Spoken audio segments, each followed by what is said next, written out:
Hey everyone, and welcome. Today, we're taking you on a virtual tour of one of the most incredible modern Buddhist landmarks on the planet, the Guang Shan Buddha Museum in Taiwan. This place is so much more than an architectural marvel. It's a hub for culture and education, and we're going to break down exactly how you can get the most out of your visit. Okay, so the first thing you've got to understand is that this is not your typical museum where you just look at stuff behind glass. The entire complex, it's designed as a path, both a physical one and a spiritual one, that guides you from the everyday world into a space that's just full of sacred meaning. And you know, every great journey has to have a starting point. For us, that's the grand, really impressive front hall. It's specifically designed to get you oriented and totally ready for the experience that's about to unfold.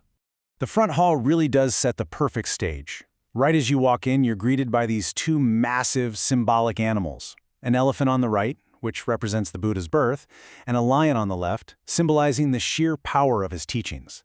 But what's so cool is how this deep, spiritual welcome just blends seamlessly with modern convenience. You can grab a map, find an amazing vegetarian meal, or even get a Starbucks. It's all there to make your journey comfortable from the very first step. So, once you pass through that front hall, the journey really begins. You step out onto the Great Path to Buddhahood. It's this massive, 240-meter-long avenue that leads you straight toward the main hall. And trust me, walking it is a central part of the whole experience. And this is where a key theme of the museum just clicks into place. Everything here has a deeper meaning. As you're walking, you're flanked by these 8 magnificent pagodas. But they're not just for decoration. They actually represent the Noble Eightfold Path, which is the core set of principles for reaching enlightenment. So your physical walk is also a symbolic spiritual journey. How cool is that? But don't think for a second that these pagodas are all the same. Each one offers a totally unique experience. For instance, Pagoda 2, it has this awesome interactive gallery for kids. Pagoda 5 is all about life celebrations like Buddhist weddings. If you're an art lover, you've got to see the calligraphy in Pagoda 6. And hey, if you just need a break, Pagoda 7 has a tea house. This design is what makes the journey engaging for literally everyone. So at the end of that long, beautiful path, your destination finally comes into view, the magnificent main hall. This, right here, is the heart of the entire complex. It's an absolute treasure trove of art, history, and spiritual devotion. Inside, you'll find a few different sacred spaces, but let me tell you, these 3 are really special. You've got the Guang Shrine, dedicated to the Bodhisattva of compassion.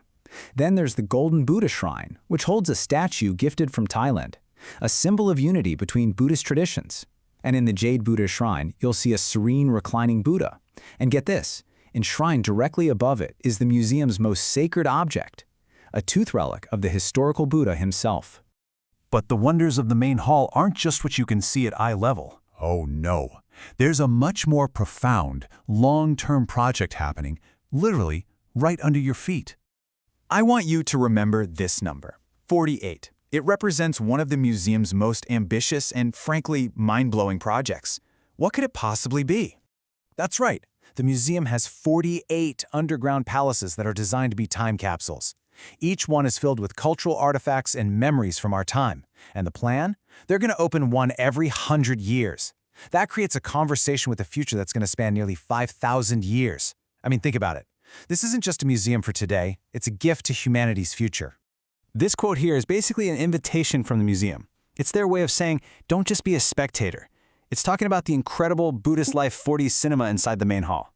Here, you get to experience the Buddha's story through amazing animation and special effects that make you feel like you are right there on the journey with him. Okay, now it's time for the climax of our journey. After exploring the path in the main hall, you finally arrive at the one icon that defines the entire museum, the Guang Big Buddha.